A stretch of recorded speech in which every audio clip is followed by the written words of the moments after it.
Good morning, I'm Rory Cowan and you're listening to Deise today on WLR FM here in lovely Waterford. On today's show, Christmas parties, the highs and lows and what not to do. And ahead of our special U-tiled interview with Rory Cowan... Hey. Oh, that's me. Get out of my seat. No, I want to stay here. I want to present this show. No, get out, sit over there. You're not able to do this. This is me. You're taking me job. This is not right. They're taking me job. They're taking me job. WLR is fabulous. He's not. Happy Christmas. Happy Christmas, everybody. Now, sit yourself down there. Thank you very much. It's great to be back. It's great to be wanted, great to be popular. No, I enjoyed the last show, the last time I was down, and I said I'd come back, and I'm delighted to be back. It genuinely is lovely to have you back. The response we had was phenomenal, and it's lovely. And there's not too many stars that, I suppose, are true to their word. And you said it. You said, I'll come back. And you did. And you're here. Yeah. And it's lovely. And I drove down from Dublin, and as soon as the interview's finished, I'll be driving back to Dublin. But it's not far. Once you get out of Dublin, the roads are brilliant. Ireland is fabulous. Once you're outside of Dublin, the roads are magnificent. You can drive anywhere. It was maybe the only thing that came good with the old Celtic Tiger. They built a few nice roads. Oh, the brilliant roads. The road from Dublin to Waterford is a good road to drive on. It really is. Martin Cullen, they were talking about, built that road himself, as they say. It is one thing, and it's funny, there was a survey only just yesterday, 2 days ago, we're covering it on the news, the fact of so many percentage of people in Dublin, if they were offered the right choice and the right chance, they'd move out of Dublin, and Waterford is one of those places. Yeah. So, it's not that far away. It's only like an hour and a half, and that's at just going at the speed limit. Yeah. And it doesn't stop. There's no traffic lights. It's fabulous. I would do that. Part of the problem is, though, would people actually do it? Like, I've seen some stuff. You're going to be working in Blanchardstown in the shopping centres on the weekend. On Saturday, yeah. And people have their home. It can be a little village within the city, and they have their friends. So it's a big thing to leave a place. It is, but if you've got children and you're looking for good schools and you're looking for where they can get out and play and where they can be out in the fresh air in the fields, you don't want to be staying in Dublin for that, because Dublin, it's too packed. It's far too packed. And I think people will move. There's been programmes on television about it, and people have settled in and they loved it and they'd never go back. And I can understand that. It would suit some people. Like, I know you write in your book, and again, anybody listening to this, a really, really good Christmas buy. You went to Athlone when you were a young lad, then you were back and moving around different places. Limerick as well, we lived there. Yeah, it can be a dislocation for different reasons, if it's done for the wrong reasons, and yet it can be an experience, something that helps you grow. Well, when I moved to Athlone, I didn't want to go because I was very happy where I was in Ballyfermot in Dublin. But when I got there, I did I liked it. I did like it, and it was the whole town of Athlone you could walk the whole town, so it was great. There was always lots of things to do there, and it was the same in Limerick. We lived close to the city, and you could walk everywhere. It wasn't like when I lived in Ballyfermot. You could walk around Ballyfermot, but you wouldn't go to town because it was like 6 kilometres away or something like that, or whatever, 5 miles, whatever it was at the time. But you wouldn't go really. You'd have to get buses. But in Athlone and Limerick, you could walk. So it was an adventure for kids. So if anyone was thinking of getting married and they couldn't afford a house in Dublin, which is just astronomical prices, and you're thinking, well, have a look down. Like, Waterford would be a good place to live. It would be a good place to come to. What do you think of the way cities change, the way Dublin has changed? I do. Like, I'm okay. Dublin for me is fine because I have made my money. Everything is okay. I'm very comfortable. And that's fine. If you don't have money, if you're in a big city like Dublin or London or Paris or whatever like that, if you don't have money, it's very hard to get by. It's very, very hard because you pay for everything. Everything has to be paid for. And even car parking in Dublin, it's like €4 an hour. So if you're working and you have your car there for 8 hours, that's €32 a day, 5 days a week, €160 a week. That's just for the parking. The prices of houses are much dearer. Everything is more expensive. So unless you have money, it's very hard to live in a big city. For working class people that are in an area trying to better themselves and looking at prices, 350,000, 400,000 for a small 3-bedroom family house. It's ridiculous. My house I bought in 1990 for £50,000, and it was a 2 up, 2 down, and I thought, I have a mortgage now of £439 a month. How am I going to manage this? But I did. that house now, and it's only a 2 up, 2 down in Dublin, and it's not like a solid. You could put your fist through a wall, the interior walls in it. Yeah. And they're selling now for something like $500,000. They are not worth that under any circumstance. They are not worth it. And I couldn't sell it because I'd be mortified charging someone $500,000 for that house. But I love living there, so I don't want to move. But if you were to come down to Waterford, you would pay much less and you would get much better. It's like when we moved to Athlone, we bought our first house. I remember the price, it was $4,300. It was a detached bungalow with 3 bedrooms, and it was a big, big house. And there was a huge front garden, a huge back garden. It was a big house and completely detached. And it was just maybe a mile from the centre of Athlone town. You could even... Then you couldn't have bought that in Dublin for that price. And now, if people... unfortunately, an awful lot of people, especially women, they want to live close to their mothers. And if their mother lives somewhere, oh no, I want to live close to me ma. And you're going, no, just move out. You will have a great life. Your kids will have a great time. The classes that they go to in school will be smaller. Yeah. There's not going to be as many pupils in them. There's no bad side to moving out of Dublin. There really isn't. Being away from the ma, though, that is a bad side. That is the thing, yeah. But the ma can come down and visit it. Because when we moved to Athlone, my auntie was down every weekend, and we'd all the other relations coming down. It was like, oh, let's go for a drive. We'll go down to Athlone and meet. So we saw them more than we did when we lived in Dublin. But you've touched on, some daughters just love this idea of being close to the mammy and being able to go and have the little chat and drop them in. And you see, there's a lot to be said for it as well, because if you have young kids, you always, mammy can mind them. I can drop them down to me ma's. Yeah. And you'll trust your ma with the kids.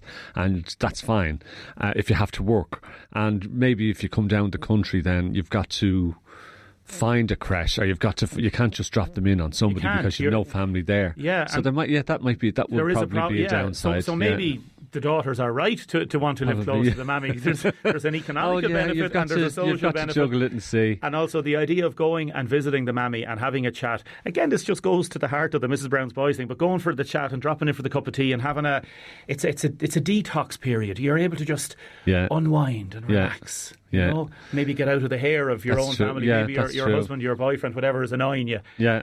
And you go up to your man, get some advice and get some tea and sympathy or whatever like that, and advice. So there is that, but that would be the only upside. Yeah. I mean, all the rest of it is just move. You're going to you can make a lovely life for yourself if you come outside of Dublin. When you see, again, we're going to go into the happy stuff in a second. When you see the homelessness prices and the problems in Dublin and stuff like that, and it affects other cities as well, more acutely in Dublin. Like, again, tying in with this idea of cities changing and societies changing, and they have to deal with change as it goes. Yeah. Does it make you angry? Does it just go? Do you just the homeless thing really does, and I'm betwixt and between, because it's so easy just to say we blame the government for not building the houses. The local councils are refusing and delaying planning permission. So you can't blame the government for that. And they're tying on amendments to things, saying, oh, there has to be a new Garda station there has to be a school there has to be this. No, there's people that need houses. Build them first. Then if you say, OK, we need a Garda, then look at getting that.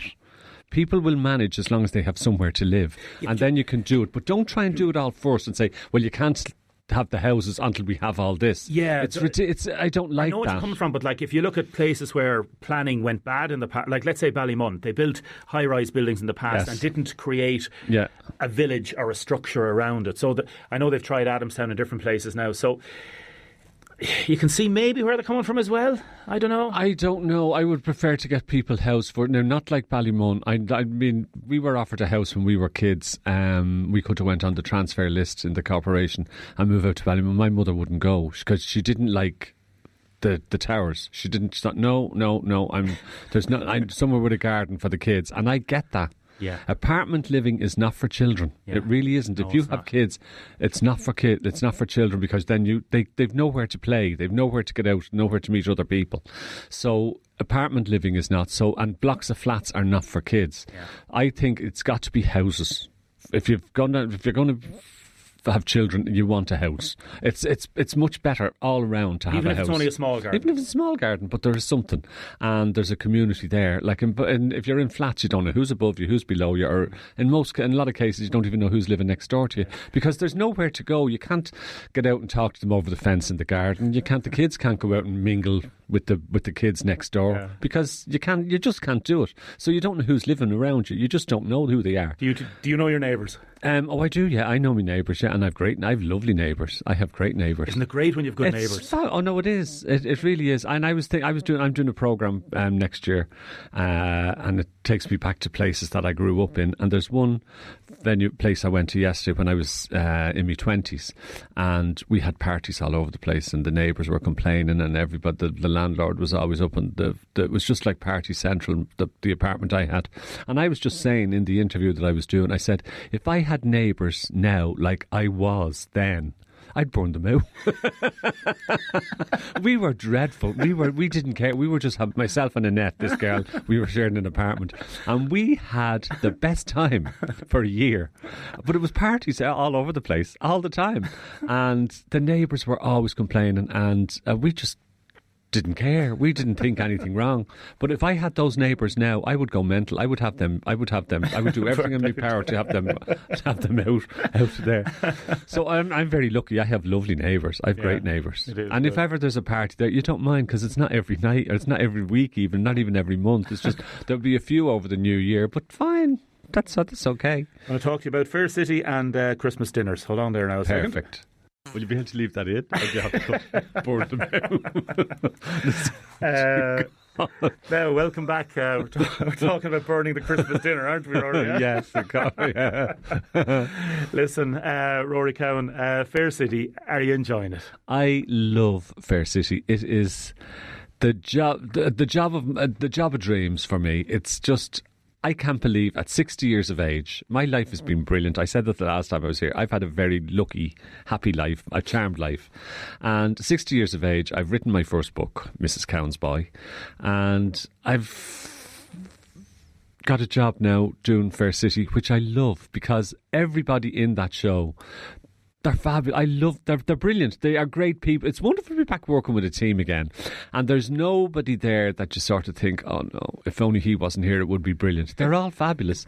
And they're all great with me. They're so generous insofar as I've never done drama before, and so they will give me point, I've never done that, so all that I had done in Mrs. Brown's Boys, like barging in with the kitchen and waving my arms around the place and being very animated, none of that works on Fair City. They don't want anything like that. And I'd walk in with a big grin on my face, and the directors in Fair City are always saying to me, Rory, stop smiling. Stop smiling. I know it's your natural thing, but you've got to stop doing it. Get into the character. They want me to get into the character, and I'm caring for a woman with dementia. In the character has dementia, not the actress. And but I go in there, and it's like the wardrobe department it'll be 7 o'clock in the morning, and that's like the middle of the night to me. But I go in at 7 in the morning, and the wardrobe department is there, and there's 3 girls there, and they say, good morning, Rory, good morning, Rory, good morning, Rory. And I say, good morning, and then I go upstairs, and there's the makeup department, and there could be 4 people in the chair, two guys and 2 girls, and I say, and they all say, good morning, Rory, good morning. And I say, good morning, good morning, good morning. By the time I get to my dressing room, I've said good morning, and people have said good morning to me about at least 10 times, and I get in, and I get in. You're getting a break, and then you're talking to everybody as well. Yeah, and we're all sitting around together, and it's a lovely time. But they're so helpful with hints and tips of what to do, like little things like how do I stand without moving my hands, like what do I do with my hands. And Enda Oates, one of the actors there, he gave me a little trick what to do. He says, just hold your hands down, but do something with your hands. Tip your big finger off your thumb. And I did it, and I go, oh yeah, I am actually doing something. I don't feel the need to move my hands around. Yeah. And they would say things like at the start of a scene, do something, like pick up a magazine, twirl a beer mat if you're in the pub. Just do something, because the cameras are coming into the middle of something, not the start. You've been there in the pub. You haven't just been sitting there waiting on your line. You're sitting, so there's all these little tips that they give me that are brilliant. They're going to be watching out for that. They are amazing. They are amazing, and they're all so generous. They will say, because I said to them, listen, I said, I've just done Mrs. Brown's Boys, and I was lucky. I was only filling in for an actor that left, and I ended up staying doing it for years. But I said, I don't know. And they're all... And I said, well, a lot of times, one actress said to me, some people don't like to be... I said, no, don't like to be like suggestions. I said, I do. And they have come... And it just makes the job so... It's a lovely job, and I'm part of a team. And the lighting guys, the backroom people, all those, they're so nice. They are absolutely brilliant. And I'm going to work now, and I've just found... Like the last few years, when my mother she died in November last year. And I was getting on with everything, and everything was good. I had to make sure she was comfortable, and my life was still good. I was still able to work. I was still doing what I had to do. But it was only when I went back to working in Fair City I realised I hadn't really been laughing that much in the last 2 years, and I'm laughing now. I go in there and I have such crack with all those people. It's just brilliant. And I'm meeting them all now on Saturday night. We're all having a night out in town in Dublin, and I can't wait to see them, because they're like, I've made loads of brilliant new friends. 60 years of age, I've had these new starts. Family. Yeah, and it's just brilliant. I love it. People have said that about Fair City. It's one of those things that has just... It works so well over the years because of that family sort of connection. Yeah. And it's a beautiful thing to say. I know, it's terrific. And there's no... Because I always thought... I said to them when I went in, right, who's the one I want to avoid? And I was told there had been people over the years that came in with an attitude, but they never last. It doesn't work. And when I'm there, I understand you can't have an ego going in there. You can't think I'm better than this, or I've done this and this and this and whatever like that. Attitude, go on, no, they never did. They never did. No, they never did. But it was just I was told it won't work. And I can see when you're working there, you realise it just won't work. Yeah. It's like if you're here. Yeah. If there's anybody here that gives an attitude that they're better than anybody, they won't last. It just won't happen. I started this job last February. If I came in with this RT type of thing, I would have been told... You'd run a road very quick. Absolutely. Very quickly. Gone straight away. So it doesn't work. If you're going into something on long term, you have to go in. And then you go in as the newcomer, and then you make friends as you go along, and you slot into the way things are. And if you don't do that, if you think, well, I'm here and I'm going to be the saviour of this thing or whatever, it's never going to work. It's never going to work. Isn't it lovely that it has worked for you? Oh, it's worked out brilliant for me. I love it. I love going to work. I finished up last week for the Christmas, and I was raging because they're doing an extra week. They're filming something this week, but I'm not in any of the scenes. And I was raging because I thought, I can't wait now for January so I can get back again. And I don't know how long it's going to last, because storylines come and go. And that's fine. But I will never look back on it with anything other than genuine affection for that show and for the brilliant time that I'm having on it. I know the scriptwriters sometimes give a certain amount of time for each character in terms of they'll tell them what's coming up in 2 or 3 weeks' time to get you to read the lines. No. We get the scripts on maybe a few days before we have the read through. So you work out what you have to do. And this is another thing. I thought you don't just deliver your lines. Yeah, you have to look at everybody else's lines. You have to look at everybody else's lines, but then you have to sort of think, where am I coming from here? What am I doing this? What's the main part of it? And I'm finding out all these wonderful things. Like if I'm in a scene, there's something in that scene could be 2 pages or 3 pages of script. There's one line or there's something in there that tells this is what the whole scene is about. And for me, finding out how to do that now is amazing, because it just opens up it's brilliant. It's the most amazing. I can't tell you how good that job is. I love it. And have you found yourself looking at other soap operas or even movies with a different eye now? Looking at how I actors... did it last night. I looked again at the Elton John biopic, Rocket Man, and I can't think of the name of the guy. It's a Welsh name that plays Elton John. But I was just looking at it and watching the things that he does that would not be in the script. As I said, the things, you're doing something. And he is brilliant. He deserves an Oscar for that, because I'm looking at it and you're going, even when he's doing the things where Elton John was over the top and he was wearing, and then you just see he'll do something that'll just show the vulnerability of Elton John or the shyness of Elton John. And it's only an action. It's not saying something. It's just a little action. It's a glance or it's a turn away with the eye or something like that. This guy is... I was watching it last night, and from what I've been learning on Fair City, this guy is amazing. This is a brilliant, brilliant actor. Whoever I can't think of his name. I can see him, but it's a Welsh name. I can't think of it. He is amazing. If you watch it, just to see the extra little things that aren't in a script. Can you see yourself developing this? Like, Well, I'm 60. I'd love, like, I mean, De Niro and Pacino are still going. yeah, they're still going, but I've never planned anything. I know, yeah. And You're I'm in only Fair 60, City, so and I've given up a load of stuff because I knew this was an opportunity that was coming that I couldn't let go. So when I got Fair City, when I was offered the role in that, I gave up Gogglebox. I turned down Dancing with the Stars. There was lots of other things that I was asked to do, and I said no, and I stopped everything. The only things I'm doing now this year, I'm promoting my book, Mrs. Cowan's Boy, and I'm doing Fair City. But I've dropped everything else, because I knew Fair City, this was an opportunity I couldn't let go. Sometimes these things come and you say, grab this. And I'm learning so much. So I'm going into work every day, and I'm not this 60 years of age. I'm jaded that I've done this before. I've acted for years. Of blah blah blah. I'm looking forward to getting in because I know I'm going to learn something new today. You're born again, and it's given me like it's just I can't tell you. It's just you can see how excited I am about it. I love it. I'm like a big child.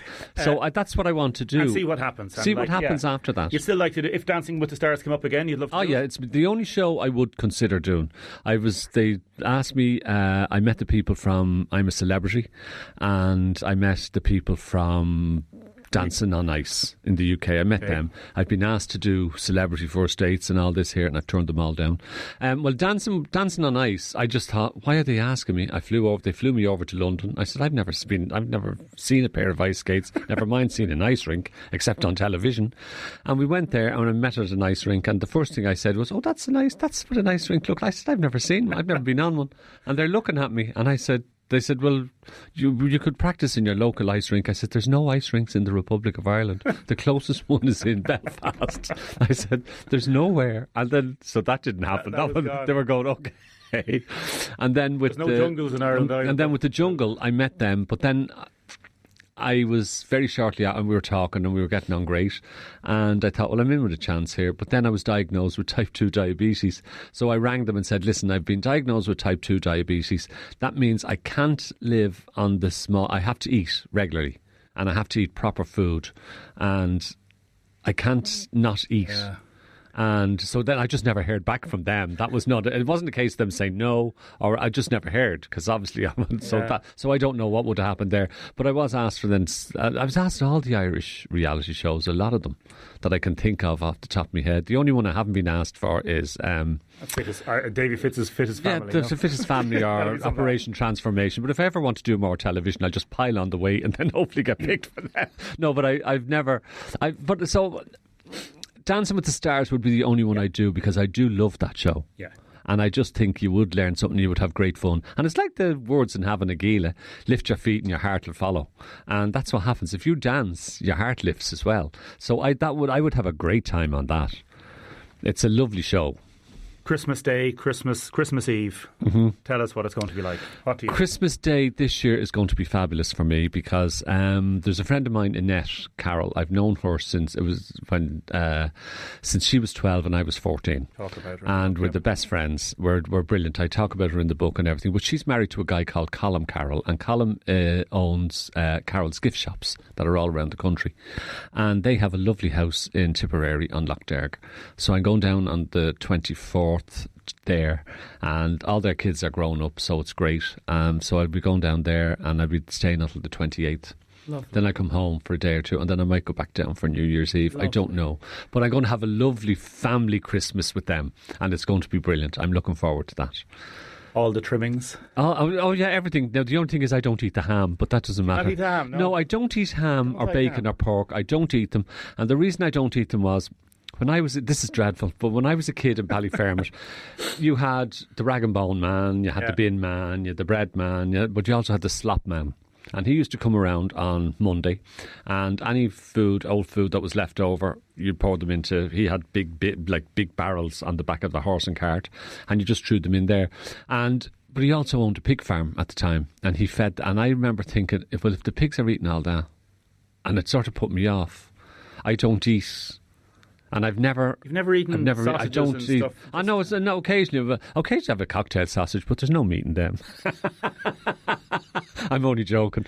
No, I can work my way around, and I can convince myself there's not. So you'll have the turkey. No, but I'll have the turkey, and I'll have the potatoes and the veg. I won't have the Brussels sprouts. I don't like them, and I believe there's a thing now that there's some scientific thing that you either love Brussels sprouts or you hate them, and there's nothing can be done about it. It's in your genes. And again, is this just from as childhood? Like, what about if somebody did fancy Nancy Brussels sprouts and did them in oils? And no, apparently it's the taste of Brussels sprouts I don't like. There's everything about them I don't like. But yeah, like they're like mini cabbages. But I love cabbage. I adore cabbage.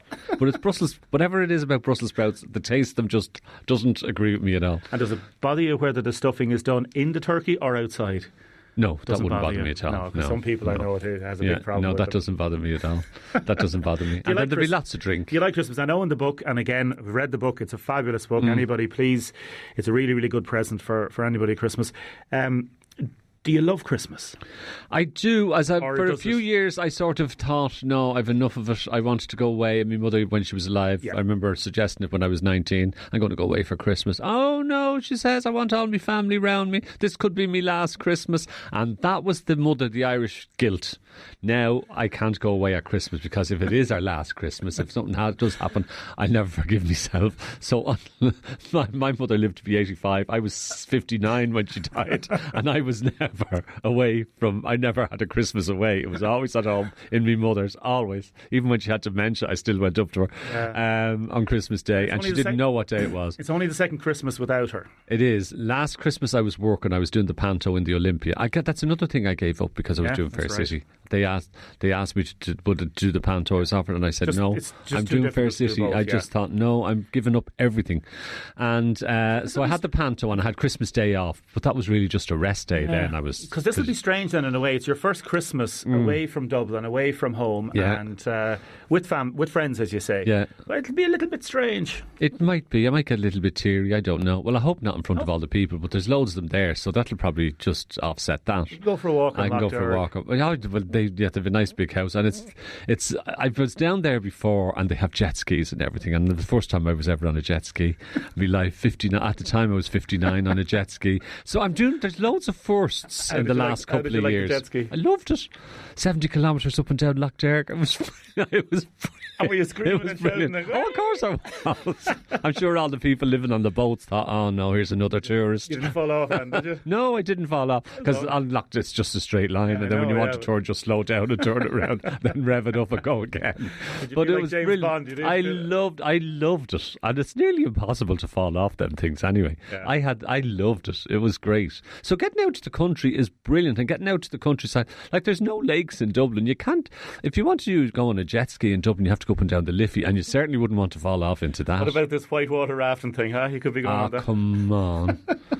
Do you know the area where it is? I mean, come on. It's just, you couldn't think of it'd be like putting a safari park in the North Pole. It's like, it's just nuts. The wrong place to put it. It's bizarre. And who needs it? Yeah, bizarre. Nobody needs, and nobody wants. Now maybe they will. Well, they say, oh yeah, we'll try that. That might be good. I'd say it'll probably do well at the beginning, but after that, it's going to be no. I just think it's an awful waste of money. Yeah.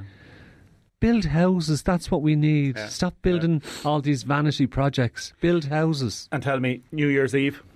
New Year's Eve I usually spend in the Trocadero in Dublin, but I might come back down to Tipperary, I don't know. But usually every New Year's Eve, apart from last, because I didn't want to celebrate New Year, my mother had only died a few weeks beforehand, but usually it's the Trocadero. My best friend Robert Doggett, he runs the Trocadero in Dublin. It's my favourite restaurant in the world. And so I go in. Yeah, so I go in there, and there's loads of people, and the restaurant is full. We all have dinner, but then a lot of people leave and they go up to Christchurch to hear the bells. I don't bother doing that; it's too cold. So we stay there. And there's like a small group of friends, and they're usually people from the entertainment industry. They're all there. And people like Mike Maloney come up from Sligo with his wife that I used to work with in the Pink Elephant. So the people come from all over there, and they're there, and we have it's a great place to celebrate New Year's Eve. And then they ring taxis for you, so you're not hanging around trying to get cabs or anything. It's a lovely, enjoyable. No, it wouldn't. But that's okay for me at 60, and when I was in my 50s and my 40s or whatever like that. For somebody younger, it wouldn't be. It'd be too sedate for them. Yeah, but it's not lovely that because sometimes New Year's Eve can be a difficult time for people. They think that I hate Old Lang Syne. Yeah, hate it. It's just too sad. Old acquaintance be forgot. I'm always thinking the people I love that aren't here anymore. There's nothing about that song that makes me happy. Will you sing it now? Oh no, I don't sing it. I go through the things and we're holding the hands and you're the arms crossed over and shaking hands with all the people. I always find New Year's can be a very sad time. Yeah. Very, very sad time. So you're around friends and you're people that you know, and that makes it nice. It does, yeah, and that's what I like. But they all do the old lang syne, and I find that I always did. I don't know why. Even when I was a kid, and everybody I knew was alive. There was something about that song that I thought, old acquaintance people. I don't know what way it got into my head, where I just thought, this is sad. And it just always seems sad to me. And finally, do you do New Year resolutions? I do. I mean, New Year's resolution, I've already told you this year, I want to do more telly, so I'm going to eat like a pig and pile on the weight and then try and get on to Operation Transformation. No, I don't do New Year's resolutions. I don't do them. I think when I was a smoker, I always thought, never try and give up smoking at New Year's. Why would you even think to do that? Because you can't get cigarettes out of your head. Every time you switch on the telly, do you want to quit smoking? Now I'm reminded of smoking. And now I want a cigarette. Give up smoking in April or May or June or something when you don't have these ads on. Yeah. I was always convinced that these anti-smoking ads were paid for by the tobacco companies to keep you in mind if I need a cigarette. Because I could never... Like, you try it and you're sitting there and you're just minding your own business and you're not thinking about anything in particular, and next thing, do you want to quit smoking? Oh, I'm dying for a cigarette. That's the way it was for me. And you're off them now? I'm off them now 3.5 years. Great. Well so done. It's wonderful. Life is good for me. Did you go cold turkey, or did you read the book, or did you... No, what happened was I've been trying to give them up for years, and sometimes I did, but when I'd go back on them, it could be if I was standing outside with you and if you were a smoker and you just opened a pack of cigarettes and I'd say, can give me one of them? Yeah. And I would light up, and immediately when I put that cigarette out, I would go to a shop and buy 20, and I would be back smoking 20 a day. There was no sort of easing me way back into it. I'll just have this one. I would go straight back into it. But this time I had kidney stones, and they tried to zap them with a laser. And what that did, I was in agony after that, whatever happened. And I went down to James's Hospital in bits to the A&E, and they held me there. Like, I was there for over 10 hours. They were giving me painkillers, and some of them weren't working. So they'd give me more, and then they'd have to wait for a while to give me more again. So I was there until about 9 o'clock that night.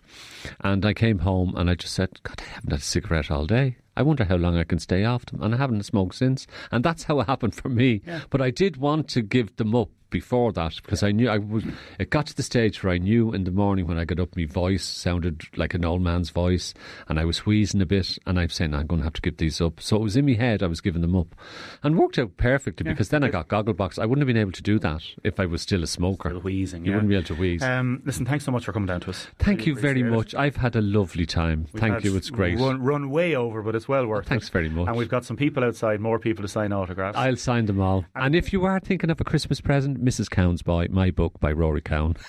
I'd agree with that, and it is really good. Fair play to you. Thank and there's you another very one much. There's another book in you. Oh, I have a couple of ideas for books, but and hopefully, because this is my first book, I don't know if it's my last one. Yeah. I hope they'll have to wait and see if they ask me, will I do another one? I'd love them to. Yeah, great.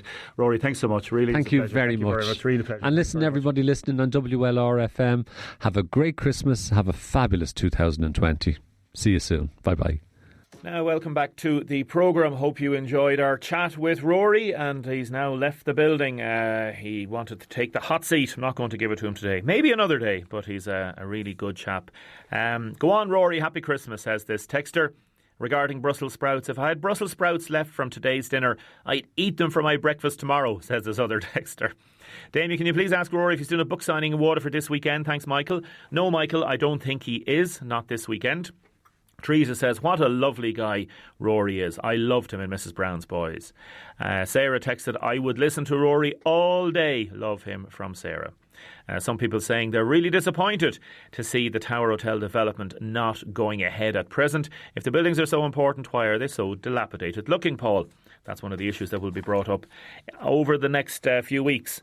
Now, anybody want to text in our final day of our Mulligan's Christmas Cracker? Please text in Mulligan's Christmas Cracker to 083 3333 975. Or you can WhatsApp us either, or you can call Audrey on 051 846 123. Because as we know, not everybody texts these days. Also, a special shout out if you have any relatives living abroad. If you have anybody that wants to send a message, if anybody is listening abroad on this, I know some people in New York and Australia listen to the podcast and listen live. If you want to email Deise today at WLRFM.com, record a message, a little video message or even a voice message, and we'll put it up online. We'll play it here on the programme on Monday or on Christmas Eve. We're going to be working right up to Christmas Eve. We'll also have a show on Christmas Day. Now, text us in, or you can also text in that message into WhatsApp if you want to. WhatsApp it into us, a little video saying hello to all your loved ones in Waterford, City, County or in the South East. Now, as I said, Mulligan's Christmas Cracker Competition. Perfect gift for everyone at Christmas. Mulligan's have given us 12 prizes each particular day, and we're going to do our final one today. Make sure you join Mulligan's Pharmacy Blue Club to earn and spend more points in store and online. Now, some of the things we said we'd follow up, as we've been covering the boiler story all this week. We had Aisling on yesterday, Aisling Earl. Her house was like a freezer. Her boy of 7 has asthma. He's sick the last 2 weeks with cold. The heater for his room, he had to buy a heater for his room that's eating the electricity. And guess what? After having Aisling on the show yesterday, the heating has now been sorted. Well done. And well done to the council and whoever the contractor is for getting that sorted.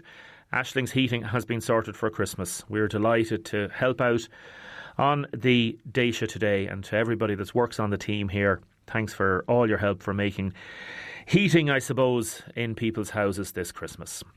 Now, Mulligan's Christmas Cracker, people texting in already. We also have an update on the stoma. We've covered the stoma story. We've been informed that the next stoma clinic is to take place on the 8th of January. The stoma clinic nurse is directly contacting all patients, and patients are welcome to contact her if they have any concerns. As you know, Mary Butler followed that up for us after we highlighted it on the show. So everybody involved in that, again, thank you very much, and everybody working in the stoma clinic, please have a happy Christmas. Special mention to the Lafcadio O'Hearn Gardens. The Winter Light Festival taking place, continuing this evening, has been closed for a few evenings due to the bad weather. The gardens are lit up with tens of thousands of lights and fairies, an open fire, a winter fairy unicorn, ceremonial tea house, open from 5 to 8 up until the 23rd, and again after Christmas from the 27th to January the 5th. Entry €5 per adult. We're going to have more prizes to give away just after this. Patty Condon, good morning. Good morning, Damien. Thanks very much for texting in. How are you? I'm grand. I didn't text in, I rang in. You rang in, well, even better. Fair play to you for ringing in. You're down in the moorings, are you? That's correct, yeah. Well, happy Christmas to you and yours, and you're the winner of the Christmas Cracker competition with Mulligan's this morning. We only have one number left, so I can't give you a choice. It's number 11. Is that okay? That's great, yeah. Thank you. No problem. We'll do our little computer click here. Okay, and we've opened it, and behind it is... Okay, this is nice. Well, I think it's nice. Hugo Boss, the scent for women. So a Hugo Boss scent for women, 50 mils. It's worth 50 or 60 euros, I think. So you happy with that? Oh, that's lovely. Lovely, sure. You can use it yourself or you can give it away as a present, isn't that I it? might give it, yeah. I see, I have a birthday coming up soon for one of the families, so... Ah, lovely. Come in handy, Damien. Listen, happy Christmas, Patty, to you and yours. Very happy returns, and thank you. You're most welcome. God bless. All the very best. Thank you. Patty Condon there from the Moorings. Now we're going to go straight to Mary and Martin from the Blue Supporters Club. Good morning, folks. Morning, Damien. Morning, Damien. Thank you very much for coming in to us. We've a packed show this morning, so we'll run straight through it. The Blue Supporters Club, great news yesterday. Rennie is staying on, Lee Power, and there's going to be a bit more money put in. What are we doing here this morning? We're doing the draw for those who have joined before yesterday evening. We've had a very good response, Damien. We were in excess of 120 at the moment, so Excellent. We're very pleased with that. These are for season tickets. Yes, and we will have more incentives for anybody else who joins pre-season. So we'll get the draw done now. Okay. If you would draw the senior blue. Senior blue. I'm putting my hand in here. All the numbers. Fair play to you for doing all these. They fell on the way out, did they? Yeah. Andy Skelton. So Andy Skelton's the winner. Is that okay? So what does Andy win? Andy wins a senior Blues season ticket. Well and done, we'll Andy. be in touch with Andy. Congratulations. And now we're doing the junior, are we? Yep. Okay. The junior draw. These are for the youngsters, the young boys and girls that put their names in. And we have Vivian Roach. No, Sorry, that was the wrong one. That was the one that fell out. Okay, that's perfect. That was the one that fell out. And we have Nicholas O'Neill. Nicholas O'Neill. Nicholas O'Neill. Yes, Well done, that's Nicholas fine. Thank O'Neill. you. That's super. Thank Well you. done. Good response so far, Martin. And there's a bit more positivity now this week than there was even last week. Yes, great news, Damien, that we're ready staying on. I spoke to Rennie during the week and he's held for a letter ready to go. So we've some news on a player signing actually this morning here now. So Go our on. Secretary Mary will give us it's actually our favourite player. Give us My the exclusive. favourite player, Damien. Give us the exclusive. Sam Bowen. Sam joined us in the second half of the season, coming back after injury. He came on loan from Shamrock Rovers, and as he got fitter, you could see the potential that he had, and it's a very positive signing for us. So we're delighted to say that the club have told us this morning that he is re-signed now, and That's excellent. there will be more to come. Yeah, no, that's excellent There news. will be Got more to come. a lovely note in from Barry Williams. Damien, I'm in Dublin later. I won't hear Mary's piece on WLR, but could you say a big favour? I'd like to personally thank Martin and Mary and all the BSC committee for all their help to me and the club during the year. Many thanks and best wishes for Christmas, Tony. That lovely. That's very, very Thanks nice. very much. nice. Very Thank nice. you. That's for Very Thank Tony. you. That's Yes, very thank you very nice. much. Yes, very And nice. can I just say, Damien, before we go, can I just say that our membership is still open, Yeah. €10. We're live, waterfordbsc.ie. The club shop is open tomorrow, 10 to 3. You can purchase season tickets. We'll give you a voucher to say, if you're giving it as a present, to say you'll get your ticket after Christmas.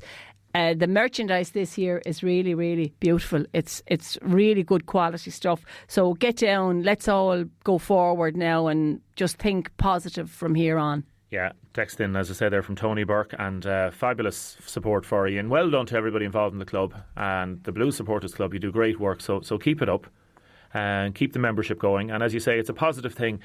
And let's build on it for now. Isn't that what it's all about, Martin? Yes, absolutely, Damien. Thanks very much for your help. You really appreciate No, not all at the help all. you've given to BSC. Not at all. And everybody, like Matt Keane was marvellous work, and all the others within WLR. And we do try to help, and we know the importance as well of the likes of Waterford FC doing well for the city and the county and the South East. It's great.